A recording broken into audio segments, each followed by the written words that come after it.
অনুভৱ আজি যি লহৰ দেখিছে, আজি জনসাধাৰণৰ যি মুক্ত প্ৰকাশ, স্বতঃস্ফূৰ্ত প্ৰকাশ, এই খিলঞ্জীয়াৰ, এই ভূমিপুত্ৰৰ, এই স্বতঃস্ফূৰ্ত জনসমৰ্থনটো হ'ল NDAৰ সপক্ষে আৰু দুৰাচাৰী কংগ্ৰেছৰ বিপক্ষে।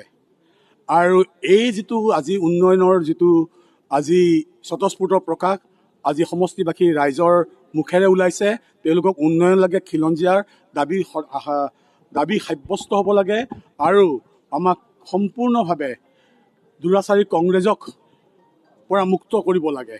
আজি দুৰাচাৰী কংগ্ৰেছে বৰপেটা, সৰ্থেবাৰী, সৰুক্ষেত্ৰী, আজি বহৰী, চেঙা ঐতিহাসিক ক্ষেত্ৰবিলাক আজি তেওঁলোকে ধ্বংস কৰিছে। তেওঁলোকে কোনোদিন এপইচাৰে সহায় নকৰিলে। তেওঁলোকে এইখিনিও ৰাজনৈতিক শিষ্টাচাৰ নেদেখালে যে তেওঁ সত্ৰ সংস্কৃতিৰ ফালে চাই অন্ততঃ মূৰ দোৱাওক, শিল্পনগৰী সৰ্থেবাৰীৰ শিল্পকলাৰ প্ৰতি শ্ৰদ্ধা কৰক। আজি শিল্পকলা 1955 চনত সৰ্থেবাৰী টাউনশ্বিপ হৈছিল, তাত আজিলৈকে কি নাই? আজিলৈকে তেওঁলোক দুখন গেটে নাই। আজি তেওঁলোকৰ তাৰমানে শিক্ষাগৃহ নাই। তেওঁলোকৰ আজি ব্ৰিটিছৰ দিনৰ লাইব্ৰেৰী জহি হৈ গৈছে। এই হ'ল নমুনা হ'ল কংগ্ৰেছৰ বিধায়কৰ। এই নমুনা হ'ল বৰপেটাত দেখিছোঁ, আপোনালোক দেখিছেই আজি ৰাস্তা ঘাটবোৰ জৰাজীৰ্ণ হৈছে, উন্নয়নৰ গতি ধৰা আজি অন্য ৰাজ্যলৈকে আমি আমাৰ কনষ্টিটুৱেঞ্চিৰ সৈতে আমি কম্পেয়াৰ কৰিব নোৱাৰোঁ।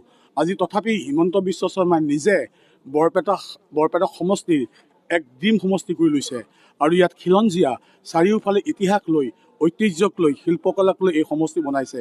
তেওঁৰ লক্ষ্য হ'ল এই সমষ্টি কেনেকৈ তেওঁ সজাব পাৰে। ইতিমধ্যে ছুপাৰ স্পেচিয়েলি কাম কৰিছে। তেওঁ আমাক কথা দিছে ৰেল লাইন কৰিব, ৰেল লাইনটো বৰপেটা হৈ সৰ্থেবাৰী যাব। আমাক তেওঁ দৌল উৎসৱত আহিছিল, তেওঁ কথা দি গৈছে। আমাৰ এতিয়া হাইৱে এতিয়া টু লাইন হৈ আছে, 4 লাইনৰ কাৰণে আমি দাবী জনাম। মুঠৰ ওপৰত আমি সৰ্বাংগীন উন্নয়নৰ কাৰণে জনসাধাৰণৰ সৈতে, আপোনালোকৰ সৈতে মত লৈ মাননীয় হিমন্ত বিশ্ব শৰ্মাৰ নেতৃত্বৰ অহা চৰকাৰখনক আমি পেছ দিম। আপোনালোকৰ মিত্ৰদল বিজেপি, হয়, বিজেপিৰ দলীয় নেতাকৰ্মীয়ে আপুনি আশা কৰা ধৰণে সহযোগ কৰিছেনে আপোনাক? নিশ্চয়, এইটোতো কথাই আমাৰ কি বুলি কয়, বিজেপি AGP এটা মুদ্ৰাৰ ইপিঠি আৰু সিপিঠি। নিজৰ ঘৰখনত আপুনি কাজিয়া নকৰে নেকি? আপোনাৰ সৰু ভাইৰ লগত, ভনীৰ লগত ঘৰখনত কাজিয়া থাকেই আৰু মিল হয়। গতিকে এইটো এটা স্বভাৱসিদ্ধ। আমাৰ ঘৰখনত কিবা এটা আছে, আমি আৰু মিল হৈছোঁ কি যেতিয়া শত্ৰু আহিছে আমি মিল হৈছোঁ। শত্ৰুৱে এতিয়া তাৰমানে তেওঁলোকৰ ড্ৰেছ চলাই আহিছে, নিৰ্দলীয় ৰূপত আজি শত্ৰু আহিছে। গতিকে আমি একলগ হৈছোঁ। আমি এই যিটো তাৰমানে আজি ছদ্মবেশী কংগ্ৰেছ যি কিছুমান নিৰ্দলীয় হ'ব, তেওঁলোকৰ বিৰুদ্ধেও তাৰমানে আজি ৰাইজ সজাগ হৈছে।